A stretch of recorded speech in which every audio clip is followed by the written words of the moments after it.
suspected home invasion leaves a family shattered. I don't see anything. Who's this down here? Who are you? Dad. Is that your dad? What happened? He came down. There was a man.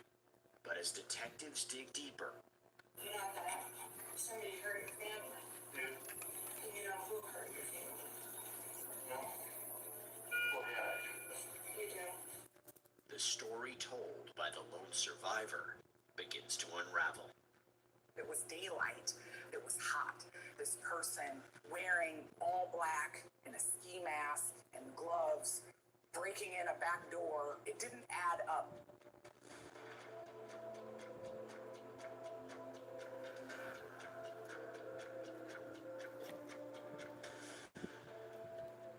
Hey there, everybody, I'm Jesse Weber, and welcome to Prime Crime. This is where we break down some of the most compelling and memorable true crime cases from across the country. When a call comes in about a possible break-in in an upscale neighborhood in Cedar Rapids, Iowa, officers aren't sure what they're going to be walking into. It's a crime which leaves investigators wondering, is the caller a victim, or is he hiding a darker truth? Lynn County Sheriff's Emergency emergency. I've been shot. My other family member's been shot. I need help immediately. Okay, sir, stay on the line. It's early morning, June 15th, 2021. Police get a 911 call saying an intruder has broken into a family home. Okay, what's going on? Yeah, someone broke in. Okay. I've been shot. You've been shot? My dad's been shot. Hold on just a second. Are they still there? No, they left. Did they come inside the house? Yeah. It was before 8:30 a.m. Police received a 911 call from Alex Jackson, and he said that there was an intruder that had broken into their home. Where were you shot at? Downstairs. No, on your body. What? In your foot? Do you know who broke in? No. Did you get a look at them? No. Could you tell if it was a man or a woman? Man. I think I'm spooked. Oh. Do you know how they got in the house? Door, I think. It's open, so. Burglaries don't necessarily have to stick to a certain script. There are certain characteristics of a burglary that we come to expect. Daytime burglaries usually result in push-in burglaries or going to a less visible part of the house, breaking in through a window, kicking in a back door, something of that nature. You're doing great, Alex. You're doing good. Is anybody else home with you? My sister. Your sister? Where's she at? Her bedroom. What's your sister's name? Brenda. I just want to make sure that we know who's supposed to be in that house, okay? This person that you saw in your house, did they leave out the back door? Yeah. How long ago was this? I don't know. You don't know? 10 minutes ago? Maybe. Do you remember what color shirt or what color hair this guy had? Anything about him? Black? You think it was a black male or a black shirt? No. When he's asked to describe the intruder, he simply describes him as a male black with no specific features, no real description of his clothing, his age. One could argue that this was an individual who was in shock after just seeing his family gunned down. He probably was in shock, I'm sure, but he didn't give a lot of details to the dispatcher. She was trying to draw it out of him. Just you and your sister in the house, right? Yeah. No parents or grandparents, animals? My mom's here. Okay, so you, your sister, and your mom? Yeah. My Okay. dad's here. Do you know if mom and sister are safe? Did the guy go upstairs? Well, I don't see them. Alex, do you have any weapons downstairs? Any guns, knives, anything like that? No, but there's a gun on the floor. There is. That's not yours. It's ours, but we got shot by it. So he took your gun and shot you? Yes. In this case, lots of potential people responding to the scene, including police. So when they got there to the Jackson home, I don't think they knew what they were going to find. I've got officers in the back and the front. They're just trying to get mom and sister to come to the door if they're there, okay? That's why they're ringing your doorbell. Could sister and mom be gone, do you think? Hopefully. Do you think you know who did this to you? No. Officers arrive on scene, but there's a lot of confusion. This is the very last house at the dead end of the right, correct? You have to realize that this is a fairly affluent community in Cedar Rapids. But it's also a quiet community. And so when they arrive at the house, they don't really hear anything. This sounds. If there's people in the house, there's no reason they can't come out. This is sounding. All right, well, I'm gonna go around to the back. I'm gonna see if I can get eyes. This is sounding. I'm just gonna knock. I don't see any open doors. We're wondering if it's not a swatting call. They're trying to get information from dispatch. Is the perpetrator still inside? Where are people? Where should we go? They classify it as a potential swatting situation. A swatting situation is when people kind of give a false call just to get an officer's reaction or get police there, and it's really nothing. The back door is open. All the shades are drawn, so I can't really see anything. I'm getting no answer to the door. It's a shot. Every door and window in this home were locked except for the one that was on the lower level basement backside of the home. It takes them a while to even get into the house, and then they're confronted with the horror of Jan laying on the floor. There's a rifle next to him. He doesn't look like he's alive at that point. And then they hear Alex's voice. Police department! Where are you at? We got contact with the subject in the house. Down here by yourself. There's the subject down. Can you put your hands out to the side where I can see them? No. I have my hand on my foot.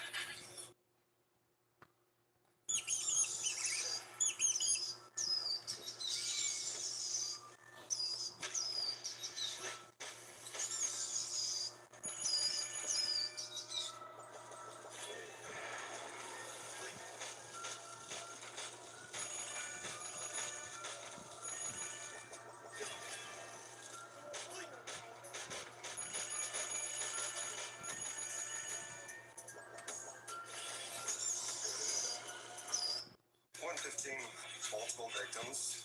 One has a gunshot wound. The other is wounded in the leg. Who's this down here? Who are you? Dad. Is that your dad? What happened? He came down. There was a man. Who shot you? Who else is here? My sister. She's back?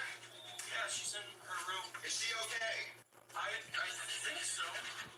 Alex initially appeared to be distraught. He sounded to be in pain, and he didn't really talk very much about the very apparent injuries to his father. Third victim. Third victim? Yeah. When they eventually get inside, they have their guns drawn. They're going from room to room to see if there is in fact an intruder still there. Watch my back. Police department! Sound off if you're here! When they realize he's not there, that there's no intruder, they come upon a pretty horrific scene. There is blood everywhere. There is Jan Jackson laying in the living room. And then Sabrina, Alex's sister, is in her bedroom. To the officers, it's now apparent that this isn't just a break-in. It's a violent crime scene. It's like a master bedroom. Fourth victim! That could be the wife. Yep. 692, we have a fourth victim. Upstairs bedroom. They weren't expecting this. They were told that this was a burglary. What turned out to be just supposed to be a simple call of somebody breaking in. Maybe there's somebody that's been shot. That also now we have 2 dead bodies and we have another one injured. They go upstairs to continue the protective sweep, and they find Melissa Jackson dead off the bed. So we had triple homicide. Hey, we got him. Is anybody downstairs yet? They're starting to put together that this is not what we were called for, that this is going to be a triple homicide. The Jackson family, there was Jan and Melissa, who were the mother and the father, and then they had Sabrina, and she was 19. Alex Jackson was their son, who was 20 at the time. Alex and Sabrina had been in college. Alex had been like an Eagle Scout in high school. He played in the high school band, and so had Sabrina. I believe she played the oboe and he played the flute. Jan worked in IT, and Melissa, she was retired, but was a photographer. They kept to themselves. They were very quiet about things. They did not have a lot of local friends. They didn't have any other family in the area. Investigators are now confronted with a storm of unanswered questions. Up next, the hunt is on for a killer, but could the culprit be closer than they realize? So you got slaughtered in hands too. You mind if I take some photos of that here real quick? Yeah, I think that's a photo later.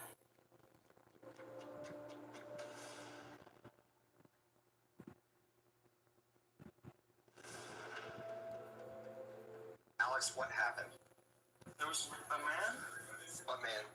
a tall man. Okay. I think he's in shock about everything.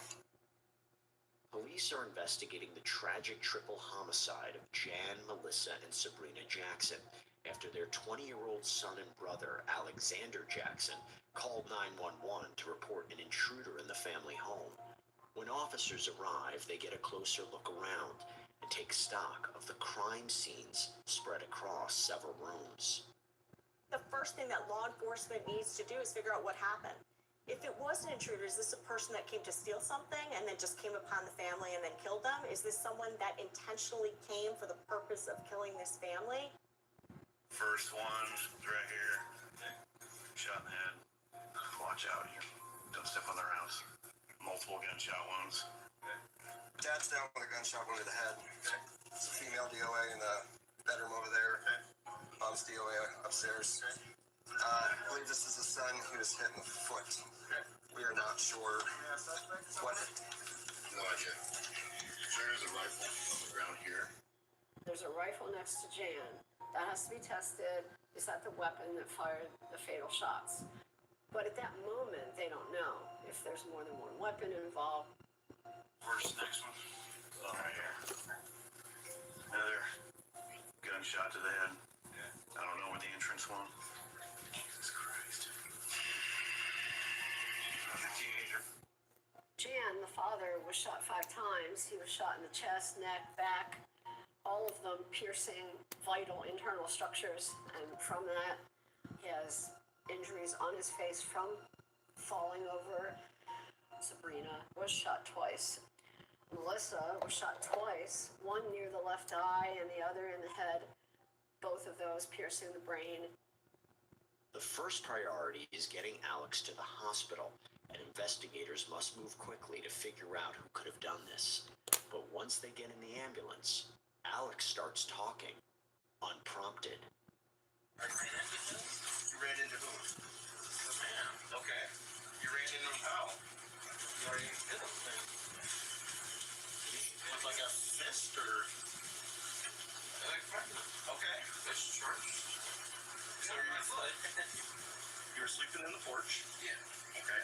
Then what happened? Did you hear gunshots or what? Yeah. Saw somebody in your house? Yeah. Alex, who opened the back door? I don't know. Maybe he did it.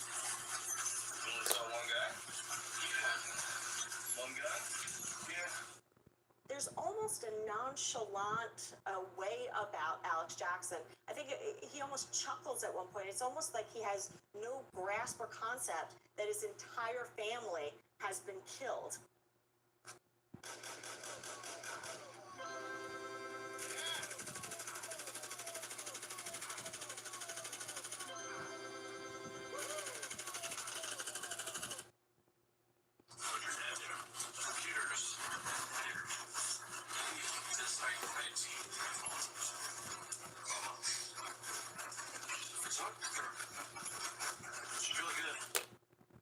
Once they arrive at the emergency room, Alex continues talking, and at times he repeats what he claims he saw that morning.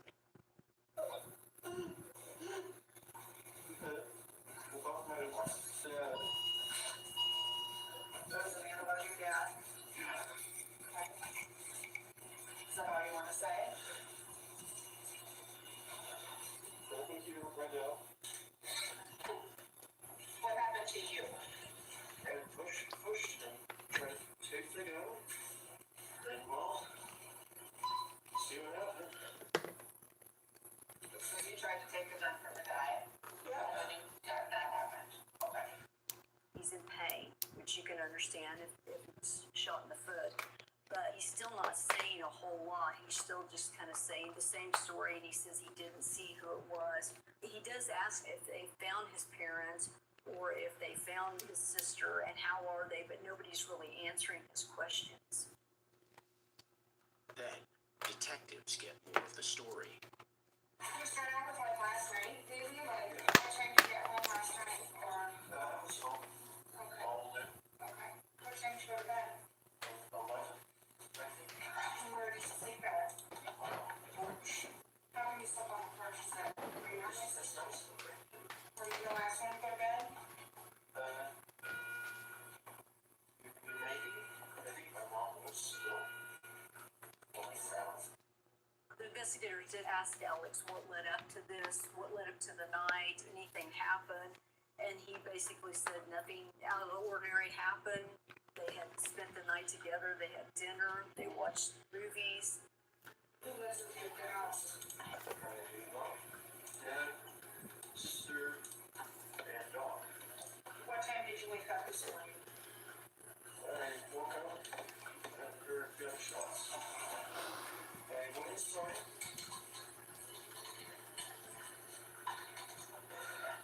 You two can talk about it. It's all over there. I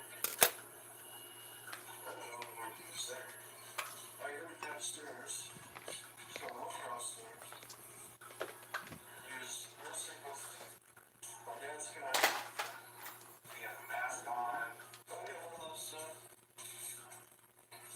seatbelts or whatever? His hair? No? That's true. There's a hair. Again, they ask him questions about the intruder, about what the intruder looked like, how it was that the intruder came in throughout the questioning, whether it be in the house, in the ambulance, at the hospital. He's not very specific. He describes them as male black. He describes something that they're wearing. He describes at one point the guy cursing, but he really doesn't give any substantive descriptions of this person such that one would expect they'd ever be able to find that person. He was messing with your dad's gun. What happened? Well, he's just up here. And took my dad, I think. He was on the floor. And I ran at him. You ran at the guy with the gun? Yeah. And what happened? I pushed him. Did he say anything to you? Quite deep. Quite pushed him. Quite deep. Yeah. He was. What did he say? You think I have to go? Where'd I go? Why I heard you.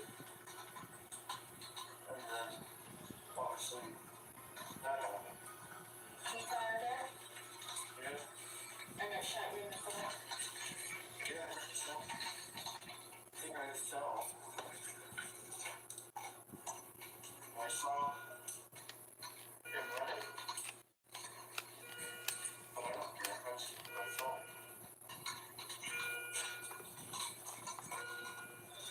And then I moved out here. Investigators begin to realize many details of Alex's account aren't quite adding up, so their focus begins to narrow on Alex himself. You think, someone was upset with your family? It's just that way. I don't know what. You don't know who or what they'd be upset about? How do you feel about your family? I love my family. Do they ever do anything that upsets you? Oh, yeah, family. He very rarely showed any remorse for his family. He started to express, like, are they okay? It was like a rehearsed speech that he had ready. Like he said, like, I love my family. I love my parents and my sister. You may not believe me, but I love them.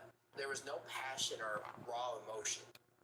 He's acting like it's just like no big deal in a way, the way he talks, but it is probably going back to he could still be in shock, or maybe he's just an awkward kid. He says he loves his family. He doesn't have any problem with his family. And they keep pushing that because they're trying to get more answers about it.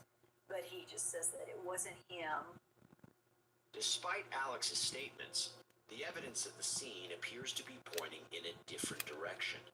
Coming up, detectives wonder if Alex Jackson is telling the whole truth. I would just like to understand why. You don't want to talk about all the details, that's fine. I didn't do this. That's what you're trying to say.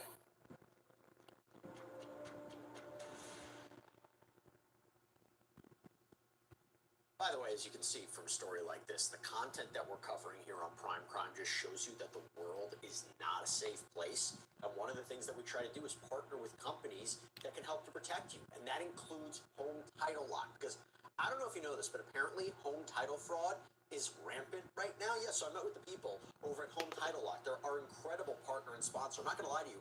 They freaked me out. This is an example of a fraudulent quitclaim deed. Got filled out with my information, a forged signature, fake notary seal. Not only can my property just get transferred behind my back, but the scammers, they go after the equity. They take out loans using your home as collateral. They do all that, they disappear, and they leave you with a legal and financial nightmare. But this is where Home Title Lock comes in, to give you peace of mind, especially with their triple lock protection. That gets you 24/7 monitoring, alerts of any changes, and restoration services at no out-of-pocket cost to you. So to protect your home, go to HometitleLock.com/primecrime. Use our promo code PrimeCrime because you get a 30-day free trial of the triple lock protection and a free title history report to make sure you aren't already a victim.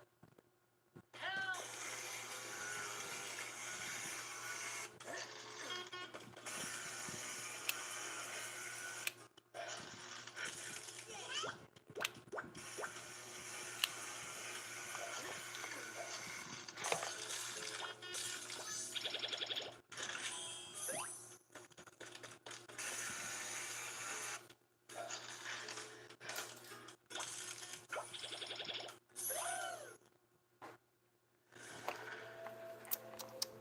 What's perplexing to me right now is for me to understand that the wife would have a great feeling about that.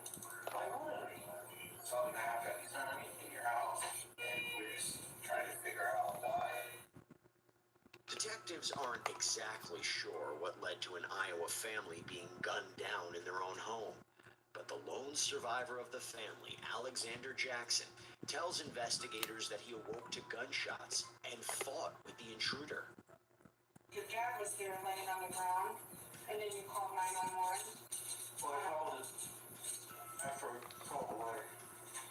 Did your dad say anything, or did you talk to him?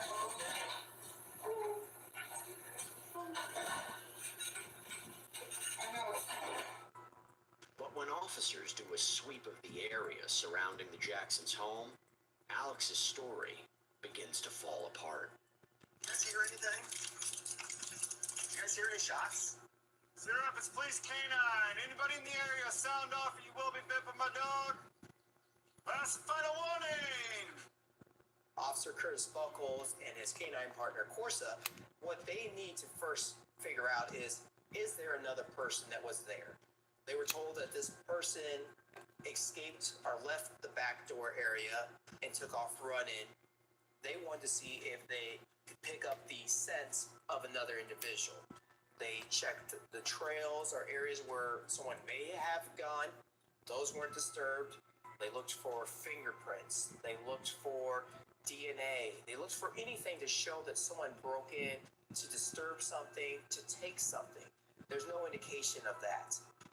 We just talk to these construction workers well at some point. They sure don't, she's not picking through here, so. I've walked all this, and the only place she had interest was right here. Back at the hospital, detectives confront Alex on the inconsistencies in his story. after he shot you, he left. I think so. Did he still have the gun? I don't know. And where else would it have gone? Did you get it away from him? I don't remember. I know where else my number. The investigator during all this, they're like at his home, going through everything. What was strange was that there was nothing amiss in the house. Nothing was turned over. everything was in its place. There was even, I believe, a puzzle nearby on a table that none of the pieces were on the floor.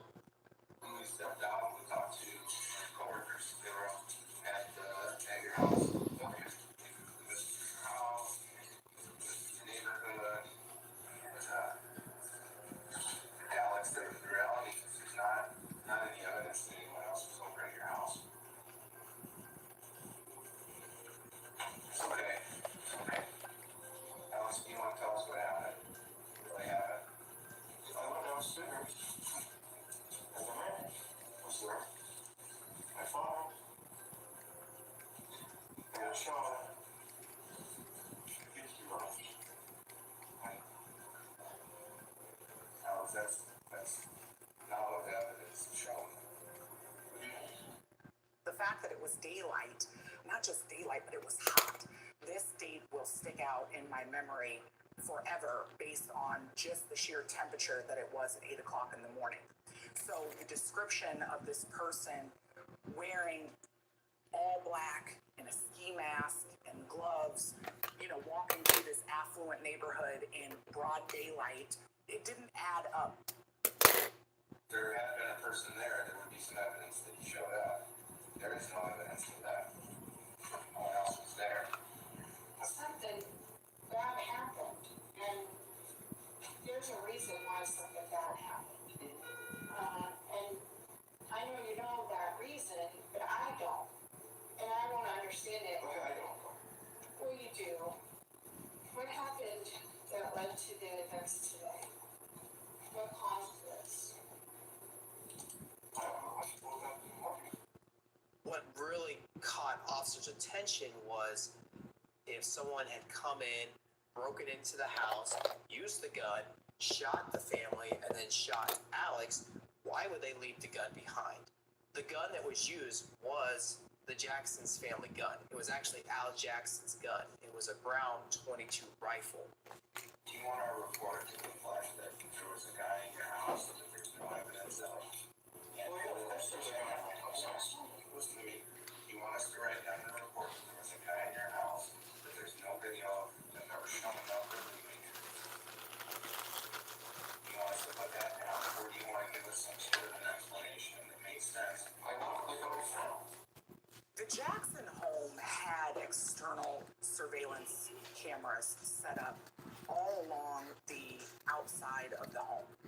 All of the surveillance videos were on and live and recording, except that one in the backyard that would have specifically caught this phantom burglar. What do you think about what happened to your sister? She heard it. You know that somebody hurt your family. Yeah. Do you know who hurt your family? No. Well, yeah. You do. No. What do you mean? She's right. Yeah. There's not a guy. That would happen. So the person that hurt your family was inside your home. Who? Well, It's not me. you would hurt your family? No, I would never.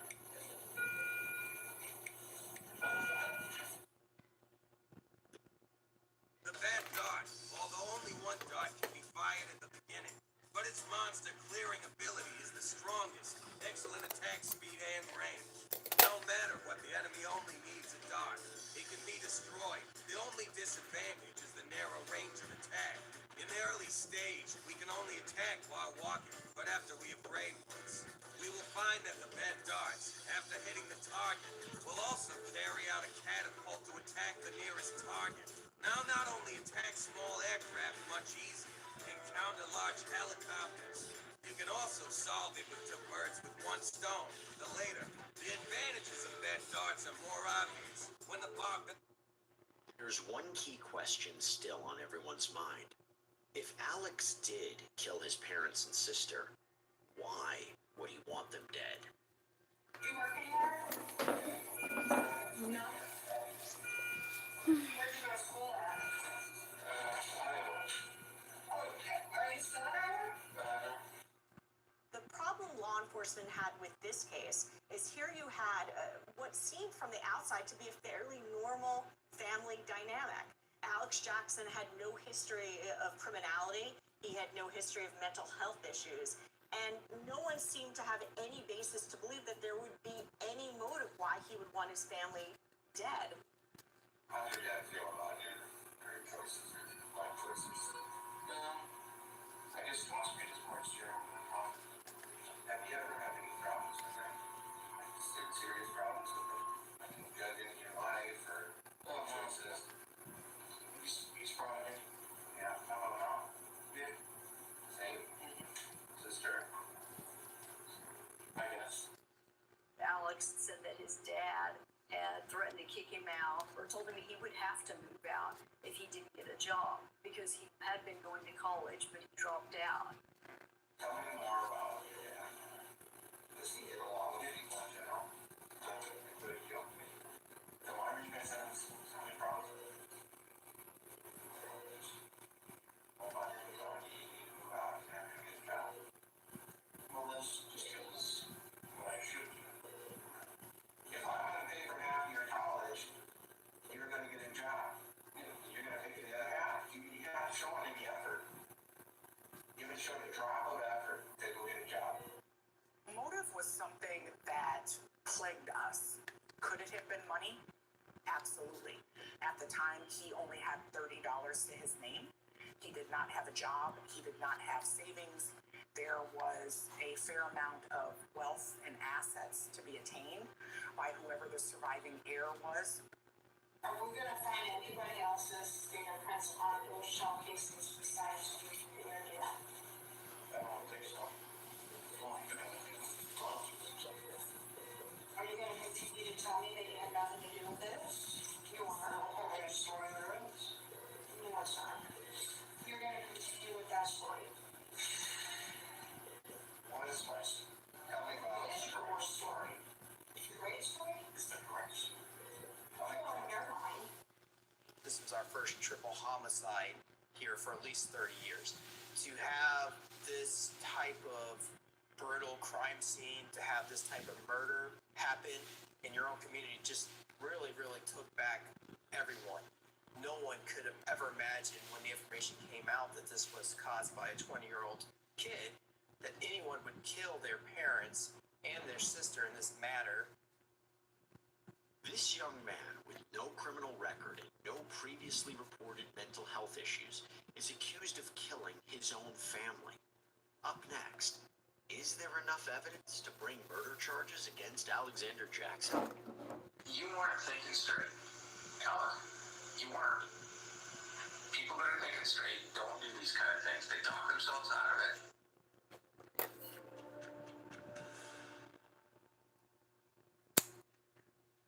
By the way, we plugged in Alexander Jackson into TruthFinder, our sponsor, the powerful background checker. It is so easy to do. You just plug in a name, location, and you get all of these details, where someone lives, works, their criminal history. We use it all the time at Law and Crime to get information on the people that we report on. But I'll tell you what, even if you don't work in true crime, this can be a great resource because think about it. This is one of the largest public record search services in the United States. And with a paid subscription service, you can get access to unlimited reports about almost anyone. And that includes looking up registered sex offenders that might be in an area too. And right now you can get 50% off of confidential background reports. Just go to truthfinder.com/LCPrimeCrime. Hope you check it out. You're brainstorming how to get your ass out of this trouble you're in. The gig's up, but I didn't do it. Detectives believe they know who's responsible for killing Jan, Melissa, and Sabrina Jackson, despite its claims of innocence and contention that a masked intruder is the real shooter. Son and brother Alexander Jackson is taken into custody, but investigators have a few more questions to hash out. We took into account your theory about a ski masked intruder coming in with the worst description on the planet. You gotta just be honest with us, man. We have no one left. Well, I'm telling you how I saw it, you know? Right. You still think someone was there? Yeah. You know, I know someone was there. Who was using your phone at 6 a.m. to get on social media? Maybe me? I don't know. I don't remember. how 6 of you are asleep till 8.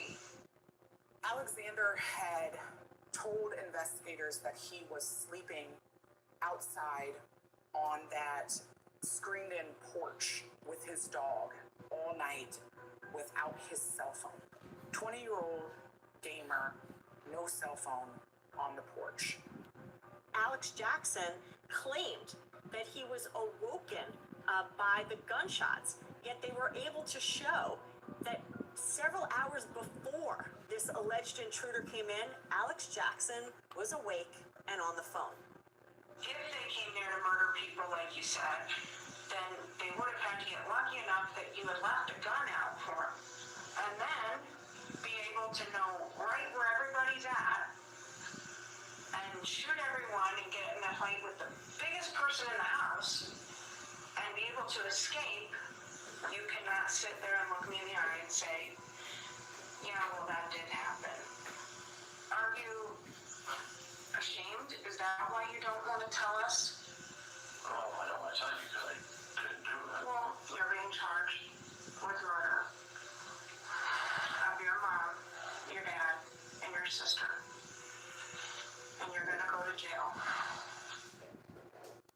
As investigators strengthen their case against Alexander Jackson, one critical question still troubles detectives. Who shot Alex in the foot?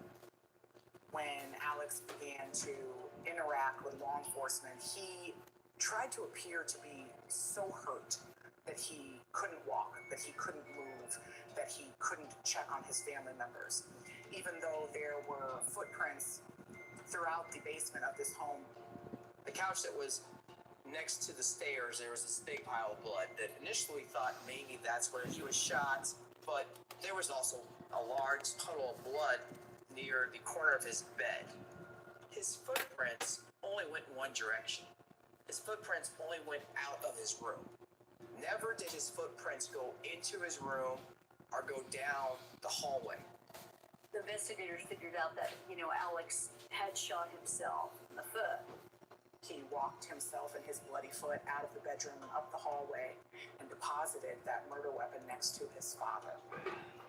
Alexander Jackson is charged with 3 counts of first-degree murder for the deaths of his parents Jan and Melissa and his younger sister Sabrina. A year and a half later, Alex goes on trial, facing 3 life sentences. Alexander Jackson, I want you to think that he had a perfect family life.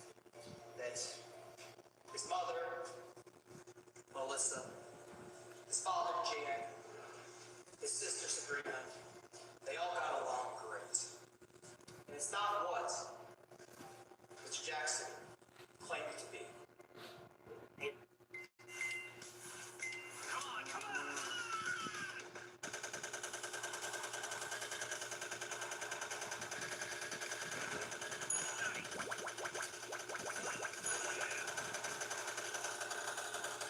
Appeared to be close-knit, and we were able to gather that interpretation from a lot of the photographs that we found throughout the home. But then there was this gap in time where it seemed like the family interactions just ceased for this 4-year period. We knew that there were some disagreements, for lack of a better word, about politics. It appeared that Alex and his father were very conservative. The sister appeared to be a very liberal person. His sister and he argued a lot, according to Sabrina's journals. On June 15th of 2021, a 911 call went out early in the morning hours. That call was made by the defendant, stating someone had broken into our house and shot me and my family. They find no evidence of any sign of anyone else inside that home that morning, except for the defendants, Sabrina, Melissa, and Jane. Prosecutors point out one key piece of evidence which sets Alexander Jackson apart from any other possible suspect. This gun was shot more than 11 times on that June 15, 2021 day, meaning it had to be loaded more than once. And so somebody would have to be familiar with that gun if that's the gun they used, which that's what the evidence points to. The murder weapon was on the floor just mere feet from his father. As our investigator began to process the firearm, he himself could not figure out how to load this gun. Trained law enforcement weapon processor had to watch a YouTube video of this specific model of firearm to figure out how to load it. Not only did this phantom burglar come into the Jackson home to hurt people without a weapon, but he used a weapon that just happened to be laying out on the fireplace mantle and figured out how to load it and then reload it during this killing spree. With this evidence, this knowledge, this truth, you will see that the person responsible for the deaths of Sabrina Jackson, Jan Jackson, Melissa Jackson, was caused by their own family member, the defendant. In a circumstance where you have three people and they're killed in different rooms of the house, and yet no one seems to have gotten to a phone, why isn't there more of a struggle, more of a fight, or more of a hiding, or something like that? Maybe because the perpetrator's known to them. They're confronted with Alex, and they're not afraid. The lack of evidence in this case was as important, if not more important, than the physical evidence that was recovered.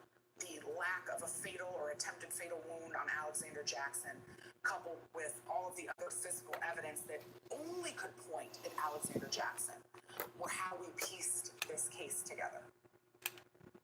The defense, however, suggested investigators had tunnel vision, accusing them of zeroing in on Alex from the start. Having just seen his father lying in a pool of blood on the ground, with a gunshot bleeding from his foot, in shock, officers wasted no time at all accusing Alexander Jackson of killing his family. And although they interrogated him for over 7 hours, Officer Matt Lindlinger and Sarah Lucina had never even stepped foot on the crime scene. It took about 35 minutes before they decided that Alexander Jackson was their suspect. We knew that the defense were going to argue that we did not exhaust all of the leads that we could. We didn't do a thorough investigation to look for other suspects. There are some things in the investigation that could have been done differently, could have been done better. Part of their strategy was to poke holes in the investigation. Alexander Jackson never wavered in telling officers what happened to him that morning. He told them over 13 different ways that it was not him. But charging Alex was the easiest route for officers. And when it came to the subject of fingerprints, aside from Jackson's prints, because it was his own gun, could there be someone else? Officers didn't even bother to test whether there are any fingerprints or DNA on the bullets later removed from that gun, or from any bullets that were dropped on the floor. There was an unidentified fingerprint that was found on the rifle. They were going to also point to that piece of evidence that there is also a possibility that there was another suspect. Officers found no other blood on Alex except from his own body. Officers found 2 separate prints on that rifle that was on the scene. One belonging to Alex, the other print belonging to an unidentified person. The other fingerprint most likely was Alex. It didn't have enough points to say who it is one way or the other. Following days of testimony, the case is handed off to the jury, and when the verdict was read after 5.5 hours of deliberations, Alexander Jackson is emotionless. We, the jury, find the defendant, Alexander Jackson, guilty of the offense of murder in the first degree. The defense doesn't waste any time. They file a motion for a new trial even before the sentencing hearing less than 2 months later, but the motion is ultimately denied, and that is when Alexander Jackson learns his fate. This set of murders shook this community to its core. Mr. Jackson is adjudicated to be guilty of 3 counts of murder in the first degree.